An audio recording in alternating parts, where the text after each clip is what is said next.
सख्ती एक नजर आ रही है तहरीक इंसाफ के लिए। मजीद इक़दामात की बात हो रही है। अभी सेनेट में, कौमी असम्बली में कहा जा रहा है कि अब जी कोई नाम नहीं लेगा, खान का कोई बैनर नहीं आएगा, कुछ नहीं आएगा, वरना उनकी रुकनीत मुअत्तल कर दी जाएगी। लीडरशिप मजबूर हो गई है कि अवाम का प्रेशर इतना ज्यादा है कि उसे डी चौक की कॉल देनी ही पड़ेगी। तुम हो कौन? ये क्या सोच है? कहाँ बैठ के कौन सी फ्रस्ट्रेशन है तुम्हारे अंदर? इनके लिए मैं यही कहूंगा कि बार्किंग जो कुत्ता भौंक रहा होता है ना, उसके बारे में जो है ना ज्यादा परेशान होने की जरूरत है। रोजाना प्रेस कॉन्फ्रेंस करते हैं कि हमारा सियासत से कोई लेना देना नहीं है, तो ये दार्जिलिंग तुम्हारे बाप ने की। खबर का जलसा खत्म होते ही पहली बड़ी स्ट्राइक जो है वो जनाब कर दी गई है और उसकी तस्दीक बाज़ाब्ता तौर पर ISPR की जानिब से की गई है। तो तहरीक इंसाफ के लिए अब कोई रास्ता नहीं बचा ही नहीं। उनके लिए अब लग रहा है कि असेंबली भी नहीं है, सेनेट भी नहीं है, वहां भी जाकर वो अपने लीडर का नाम नहीं ले सकेंगे, उसकी बात नहीं कर सकेंगे, तो अब उनके पास जलसे ही रह गए हैं। नमस्कार, जय हिंद। आज की लेटेस्ट खबर के बारे में हम बात करते हैं। बहुत बड़ी खबर सामने आ रही है पाकिस्तान से लेकर के। आप जानते हो कि कल जो है खबरें आ रही थी कि इमरान खान को फांसी दे दी जाएगी। DGSPR ने ये बयान दिया था प्रेस कॉन्फ्रेंस के बाद, और अब खबरें आ रही हैं कि आज पेशावर के अंदर एक जलसा था। जलसे में जो कोहराम मचा है वो तो आपने देखा होगा इंटरव्यू में, कितनी तादाद में लोग जो हैं वो इमरान खान की जलसे में आए हुए थे। PTI वर्कर्स थे इसमें काफ़ी ज़्यादा, और अब कहा जा रहा है तहरीक इंसाफ के लिए ये बहुत बड़ा खतरा है। और इतना ही नहीं, अब तहरीक इंसाफ के लोग हो गए, PTI के वर्कर्स हो गए, अगर उन्होंने खान साहब का नाम वगैरह लिया भी तो उनको जान से मार दिया जाएगा। और काफी बड़े बड़े बयान जो हैं इसमें सामने आए हैं जलसे के अंदर। आप पूरी वीडियो देखिए, फिर मिलिएगा वीडियो के एंड में। इमरान नाम याद रखना, लेकिन मैं अल्लामा इकबाल रहमतुल्लाह अलैहि का शाहीन हूं। कुछ कवे अगर मुझे चोंच मारेंगे तो मैंने अपने परवास ऊंची करनी है। सख्ती एक नजर आ रही है तहरीक इंसाफ के लिए। मजीद इक़दामात की बात हो रही है। अभी सेनेट में, कौमी असम्बली में कहा जा रहा है कि अब जी कोई नाम नहीं लेगा, खान का कोई बैनर नहीं आएगा, कुछ नहीं आएगा, वरना उनकी रुकनीत मुअत्तल कर दी जाएगी। ये चेयरमैन सेनेट की तरफ से और स्पीकर असम्बली याद सादिक की तरफ से वाज़ेह अहकामात अब होंगे। लेकिन जो पश्तूनों का जुनून था, जो नारे लगे हैं, जो डी चौक का मुतालबा हुआ है और जो कॉल दी गई है, जो अगले लाहे अमल का ऐलान किया गया है, और खास तौर पे सोहेल अफरीदी से लेकर शाहिद खटक तक की जो तकरीर थी, उसने एक चीज तो वाजिया कर दी है कि PTI किसी से डरने वाली नहीं, और इस तहरीक के अंदर अब मजीद यानी लीडरशिप मजबूर हो गई है। तुम हो कौन? ये क्या सोच है? कहाँ बैठ के कौन सी फ्रस्ट्रेशन है तुम्हारे अंदर? इनके लिए मैं यही कहूंगा कि बार्किंग जो कुत्ता भौंक रहा होता है ना, उसके बारे में जो है ना ज्यादा परेशान होने की जरूरत है। रोजाना प्रेस कॉन्फ्रेंस करते हैं कि हमारा सियासत से कोई लेना देना नहीं है, तो ये दार्जिलिंग तुम्हारे बाप ने की। लीडरशिप मजबूर हो गई है कि अवाम का प्रेशर इतना ज्यादा है कि उसे डी चौक की कॉल देनी ही पड़ेगी। तो तहरीक इंसाफ के लिए अब कोई रास्ता नहीं बचा ही नहीं। उनके लिए अब लग रहा है कि असेंबली भी नहीं है, सेनेट भी नहीं है, वहां भी जाकर वो अपने लीडर का नाम नहीं ले सकेंगे, उसकी बात नहीं कर सकेंगे, तो अब उनके पास जलसे ही रह गए हैं। ये मैं आपको ब्रेकिंग न्यूज दे रहा हूं। ये अभी खबर का जलसा खत्म होते ही पहली बड़ी स्ट्राइक जो है वो जनाब कर दी गई है और उसकी तस्दीक बाज़ाब्ता तौर पर ISPR की जानिब से की गई है। ISPR का प्रेस रिलीज आपके सामने पढ़कर सुनाना है कि एक जानिब पेशावर जलसा, दूसरी जानिब एक बहुत बड़ी स्ट्राइक के तख्ता उलटने वाली खबर बिल आखिर सामने आ गई है। अगली और अल्लामा राजा नासिर अब्बास वो भी आए, उन्होंने भी तकरीर की है। तो माहौल गर्म हो रहा है जी, खास तौर पर खैबर पख्तूनख्वा में।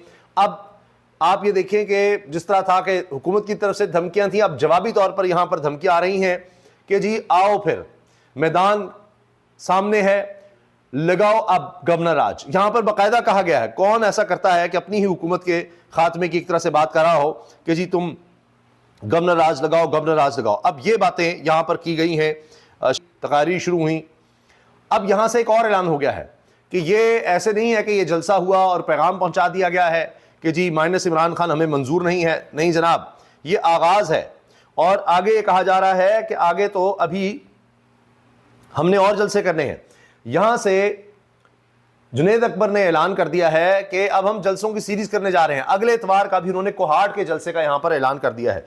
तो इससे आप अंदाजा लगाइए कि अब बात किस तरफ जा रही है। कैदी ने यह बात कही हुई है कि जो भी तहरीक चलेगी या कुछ भी एहतजाज की शक्ल बननी है तो वो तहरीक तहफ़्फ़ुज़ आईन पाकिस्तान, महमूद खान चकज़ई, लामा राजा नासिर अब्बास, ये लोग डिसाइड करेंगे। मुस्तफा खोकर उसमें शामिल है। अभी दीगर लोगों का कहा जा रहा है कि वो भी आ सकते हैं। इन्होंने गवर्नर राज लगाया तो ना इनका गवर्नर रहेगा और ना इनका राज रहेगा। ना गवर्नर। वफाकी हुकूमत ने तहरीक इंसाफ पर पाबंदी लगाने का इंदिया दे दिया। वफाकी वजीर राना तनवीर हुसैन ने कहा कि तहरीक इंसाफ का गैर जमहूरी रवैया ना बदला तो पाबंदी लग सकती है। सूबे के वजीर आला की चढ़ाई की बातें बगावत के जुमरे में आती हैं। वजीर इत्तलात अता तारक ने बानी PTI की बहनों की गिरफ्तारी का भी इम्कान जाहिर कर दिया। वफाकी हुकूमत ने सानहा 9 मई में नामजद बानी PTI और शाह महमूद कुरैशी समेत तहरीक इंसाफ के मुतादिद रहनुमाओं के नाम एग्जिट कंट्रोल लिस्ट में शामिल कर दिए। में सारी चीज़ें आती हैं।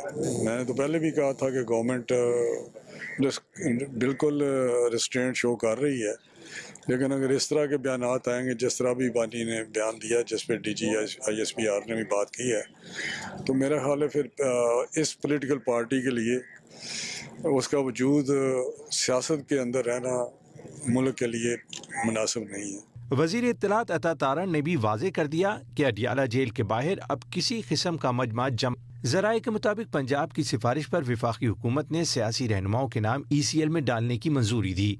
बानी PTI, शाह महमूद कुरैशी, उमर अयूब, फवाद चौधरी और शिबली फराज के नाम एग्जिट कंट्रोल लिस्ट में शामिल किए गए। अली अमीन गंडापुर, शहरियार आफरीदी और उस्मान डार के भी बैरून मुल्क जाने पर पाबंदी लगा दी गई। शेरी मजारी, जरताज गुल, मसरत शीमा और कमल शोजब के नाम भी ECL में शामिल कर दिए गए। गवर्नर राज लगाया जाएगा तो आज का जलसा जो था वो उसको कन्फ्रंट किया गया कि ये सारा कुछ जो है वो हो नहीं सकता।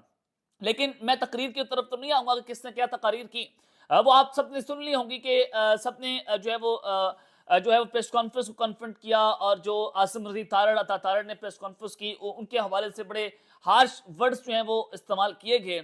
लेकिन मैं आपको ये बता दूं कि जो कल आने वाला सोमवार है वहां से कुछ फैसला कुन राउंड का आगाज होगा और मंगल वाले दिन अगर मुलाकात हो जाती है अडियाला जेल में फिर चीजें किस तरफ जाएंगी। अगर नहीं, उसमें कुछ सीनियर रहनुमाओं ने यह तस्लीम किया है कि इमरान खान जो है उनकी जानिब से सोशल मीडिया प्लेटफॉर्म पर मुसलसल फौजी क़यादत के खिलाफ जो तज़ीक अमेज़ ज़ुबान है उसके इस्तेमाल होने से हमें तशवीश का इजहार किया जा रहा है। और पार्टी ज़राए के मुताबिक ये मामला PTI की क़यादत में ज़ेर बहस आया कि जबकि बाज़ रहनुमाओं ने इतराफ़ किया कि इमरान खान ने अपनी सोशल मीडिया पोस्ट में बारहा आला फौजी क़यादत के लिए इंतहाई तौहीन अमेज़ जुमलों का इस्तेमाल किया है। एक सीनियर PTI की रहनुमा है। जैसा कि आपने देखा कि किस तरह से खबरें आ रही हैं सामने कि आखिरकार आसिम मुनीर जो है वो CDF तो बन चुका है। CDF बनते ही इसने अपनी पावर दिखाना शुरू कर दिया है। आसिम मुनीर का सबसे ज्यादा कट्टर दुश्मन कौन है ये तो आप बहुत अच्छी तरीके से जानते हो, इमरान खान। इमरान खान को इसने जबरदस्ती जबरन जो है अडियाला जेल के अंदर जो है वो बंद करके रखा हुआ है और अब जो है ये अपनी पावर दिखा रहा है, अपनी शक्तियों का असर दिखा रहा है। अब आप जानते हो कल प्रेस कॉन्फ्रेंस के बाद इसने साफ तौर पे ऐलान कर दिया था कि इमरान खान को जो है वो कत्लेआम कर दिया जाएगा जल्द से जल्द। इसको लेकर के काफी ज्यादा बवाल जो है वो PTI के वर्कर्स के द्वारा हुआ है। इतना ही नहीं, अब जो आज पेशावर के अंदर जो जलसा हुआ है उसके अंदर से खबरें आ रही हैं कि लीडरशिप को जो है इसकी बात माननी ही पड़ेगी। अब जो है इमरान खान साहब का इनके किसी ने भी नाम लिया या फिर बैनर लगाया या फिर कोई प्रोटेस्ट वगैरह किया तो उसका भी कत्लेआम उधर ही फौरन कर दिया जाएगा। तो अब ये क्या होगा तहरीके इंसाफ के लोगों के साथ ये तो अब पता चल जाएगा। लेकिन इससे साफ तौर पे दिखाई दे रहा है कि आसिम मुनीर ने जो है अपनी शक्तियों का असर यूज करना, पावर का यूज करना जो है वो स्टार्ट कर दिया है। अब PTI के वर्कर्स जो हैं खबरें आ रही हैं कि वो बस इसी ताक में है कि कहीं आसिम मुनीर जो है वो मिल जाए, फिर उसको जूते चप्पल लात सब चीज से जो है बजाया जाएगा।